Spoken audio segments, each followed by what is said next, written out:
Tere, head ettelugejad! Eesti Lastekirjanduse Keskuse rahvas on minul palunud täna teile öelda mõned tervitussõnad. Nimelt tähistatakse sellist ettelugemise päeva juba Eestimaal 27. korda. Ja kuna mina vean sellel aastal Eesti rahvajutu aastat, kas te teate, mis see tähendab?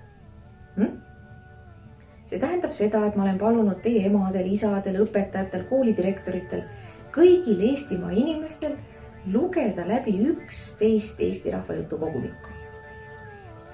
Ja siis inimesed kirjutavad mulle, kuidas need lood neile meeldisid, mis nad nende lugudega tegid, kas lugesid ette või jutustasid või lihtsalt lugesid ja nautisid ise. Ja selle Eesti rahvajutu aasta toetuseks paluti teilgi valida ette lugemiseks üks muistend. Küllap te juba seda kõik teate, mis on muistend, mis on muinasjutt, kuidas nad omavahel on sarnased, kuidas nad omavahel eristuvad. Sellest ei ole mõtet enam praegu rääkida. Aga mida ma tahan teile öelda küll, et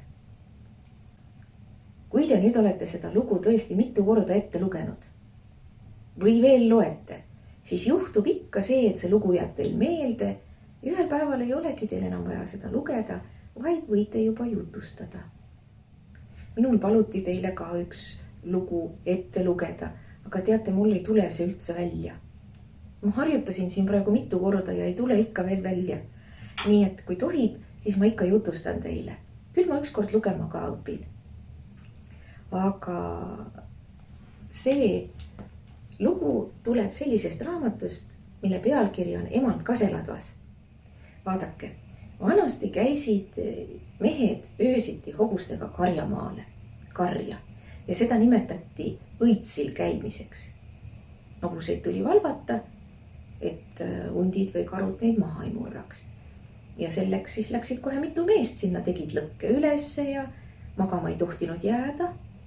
See tähendas seda, et see oli ka hea koht siis lugusid jutustada ja kuulata.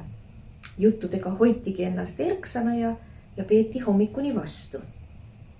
Ükskord jälle mehed seal õitsil oli selge kuupaistene öö. Lõkke põles, mehed ajavad juttu, kui korraga nad näevad, et seal samas lõkke juures oli üks suur kasepuu ja kase otsas istub üks emand. Üks naisterahvas istub seal ja kiigub niimoodi siiapoole ladvaga. Siiapoole ja siiapoole.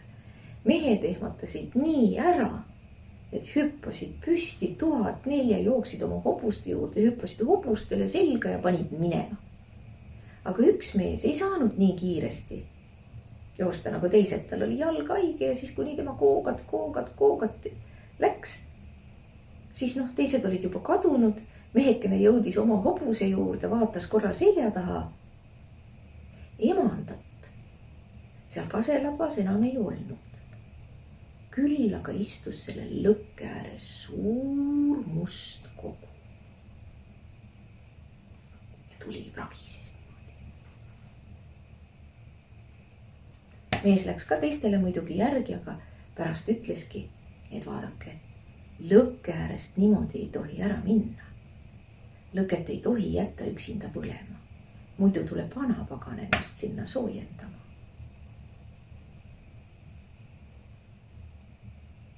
Täitsa tõesti sündinud lugu. Minu poolt kõik.